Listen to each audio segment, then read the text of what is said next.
नमस्कार, daily update में आपका स्वागत है। मैं अंजलि आपके साथ आई नजर डालेंगे आज की अहम खबरों पर। वायनाड भूस्खलन में अब तक 95 लोगों की मौत। रेस्क्यू ऑपरेशन में एनडीआरएफ सेना को मिलेगा नौसेना का साथ। भूस्खलन की चपेट में आकर घायल हुए लोगों को अस्पताल में भर्ती किया गया। मंगलवार तड़के करीब 1 बजे मुंडकई टाउन में तो सुबह करीब 4 बजे चूरलमाला में अचानक से भूस्खलन हुआ। भूस्खलन में अब तक लगभग 95 लोगों की मौत। वायनाड में आए भूस्खलन में अब तक लगभग 95 लोगों की मौत हो चुकी है। रेस्क्यू ऑपरेशन में टीमें जुटी हुई हैं। 95 शव बरामद किए गए हैं। 250 लोगों को बचाया गया है, जबकि कई लोगों के लापता होने की जानकारी है। इजरायल ने कहा सद्दाम तो तुर्की ने कहा हिटलर। दोनों देशों के बीच बड़ा विवाद, नाटो संगठन से बाहर करने की मांग। इजरायल और तुर्की के बीच तनाव बढ़ता जा रहा है। एर्दोगन की तरफ से धमकी देने के बाद इजरायल ने कड़ी प्रतिक्रिया दी है। इजरायल ने तुर्की को नाटो से बाहर करने की मांग की। जोधपुर पुलिस ने एंटीवायरस ऑपरेशन के तहत बरामद किए 60 लाख के मोबाइल। जोधपुर पुलिस ने बड़ी कार्रवाई की। इस मामले में पुलिस ने बीते 8 महीने में दर्ज हुए मोबाइल चोरी और गुम के मामलों पर कार्रवाई की। पुलिस ने बड़ी संख्या में मोबाइल बरामद किए।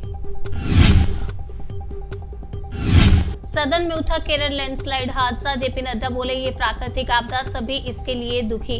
पीएम ने केरल के सीएम से बात की है। सेंट्रल एजेंसीज की तरफ से मदद पहुंचाई जा रही है। राज्य सरकार के साथ समन्वय बिठाकर काम चल रहा है। सरकार की तरफ से हाउस और देश को आश्वस्त करना चाहता हूं, कोई कमी नहीं छोड़ी जाएगी।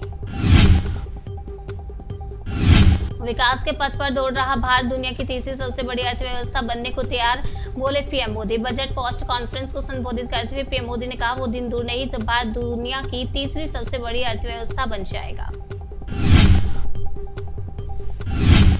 पीड़ित परिवार को 2 लाख की मदद, घायलों को 50,000। पीएम मोदी ने किया मुआवजे का ऐलान। पीएम नरेंद्र मोदी ने कहा कि वायनाड के कुछ हिस्सों में भूस्खलन की व्यथी हूं और मेरी संवेदनाएं उन परिवारों के साथ हैं जिन्होंने अपने प्रियजनों को खो दिया। यशश्री के कत्ल का आरोपी दाऊद शेख हिरासत में कर्नाटक से मुंबई लेकर आएगी पुलिस। नवी मुंबई की यशश्री मर्डर केस के आरोपी दाऊद शेख को कर्नाटक से हिरासत में लिया।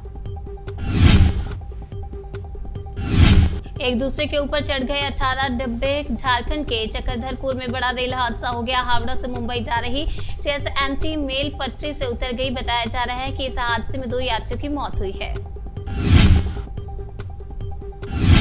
कुल्लू में फटा बादल, बहे पुल और दुकानें। मणिकर्ण घाटी के तोश नाले में तेज बारिश से जल सैलाब। हिमाचल प्रदेश से फिर एक बार बादल फटने की खबर आ रही है। इस बार कुल्लू में बादल फटा है, जिससे कई जगह पुल और कई दुकानें बह गई।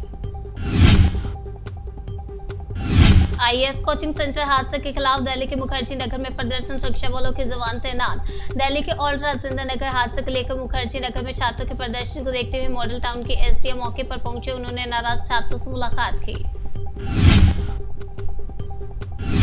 हिमाचल में ऑनलाइन होगी परिवार रजिस्ट्रेशन प्रक्रिया। ग्रामीण इलाके के लोगों को मिलेगी सुविधा। हिमाचल प्रदेश में ऑनलाइन परिवार रजिस्ट्रेशन प्रक्रिया लागू हो चुकी है। पंचायती राज विभाग में मैनुअल आधार पर नाम दर्ज करने की प्रक्रिया पूरी तरह से बंद कर दी गई।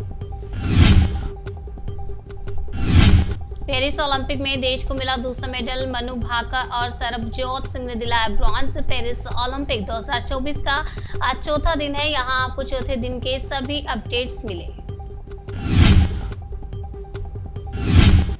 जम्मू कश्मीर में पाकिस्तान के सैकड़ों कमांडो घुसे, पूर्व डीजीपी का दावा। जम्मू कश्मीर के पूर्व डीजीपी एसपी वेद ने दावा किया है कि पाकिस्तानी सेना के 600 से कमांडो भारत में शामिल हुए हैं। मनु भाकर ने रचा इतिहास। एक ओलंपिक में 2 मेडल जीतने वाली बनी भारत की पहली एथलीट। मनु भाकर ने इतिहास रचते हुए पेरिस ओलंपिक 2024 में दूसरा मेडल जीत लिया। इस बार मनु भाकर ने 10 metre air pistol mixed event में ब्रॉन्ज जीता। सीएम योगी ने धोखा दिया। शिवपाल पर सीएम योगी के बयान को लेकर अखिलेश यादव का पलटवार। विधानसभा में विपक्षी द्वारा माता प्रसाद को नया नेता प्रतिपक्ष बनाए जाने के बाद बयानबाजी तेज हो गई है। सीएम योगी ने शिवपाल को लेकर तंज कसा तो अखिलेश यादव ने भी इसका पलटवार किया। अखिलेश यादव बोले काम किया होता तो यूपी में सीटें नहीं घटती। बजट सत्र पर चर्चा के दौरान अखिलेश यादव ने रेल हादसे और नीट पर सरकार को घेरा। अखिलेश यादव ने कहा कि यूपी में अगर अच्छा काम किया होता तो सीटें नहीं घटती, सरकार ने सिर्फ सपने दिखाए।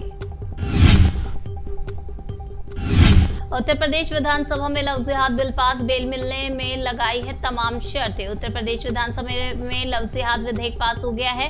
इस विधेयक में बेल को लेकर तमाम शर्तें भी लगाई गई हैं। मेरठ में हाई टेंशन लाइन के करंट में झुलसे कावड़िए, शाहजहांपुर में सांप के डसने से मौत। मेरठ में कावड़ लेकर जा रहे कावड़िए हाई टेंशन की चपेट में आ गए, जिससे वो बुरी तरह से झुलस गए और शाहजहांपुर में कावड़िए को सांप ने डस लिया, जिससे उसकी मौत हो गई। यूपी में पास हुआ धर्मांतरण विधेयक, राजस्थान के योगी ने कर दी पूरे देश में लव जिहाद कानून की मांग। राजस्थान के तिजारे से बीजेपी विधायक योगी बालकनाथ का बड़ा बयान सामने आया। उन्होंने पूरे देश में लव जिहाद कानून लागू करने की मांग की है। डेली अपडेट में आज के लिए फिलहाल इतना ही। तब तक के लिए बने रहिए हमारे साथ और देखते रहिए जनसेतु न्यूज़, जन से सरोकार।